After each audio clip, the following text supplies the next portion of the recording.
Yine bir gün balık tutuyoruz.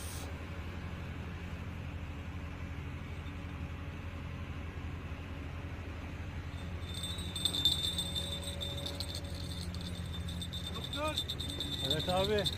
rastgele. Eyvallah, sağ ol. Ne var ne yok? İyi vallahi, yeni geldi.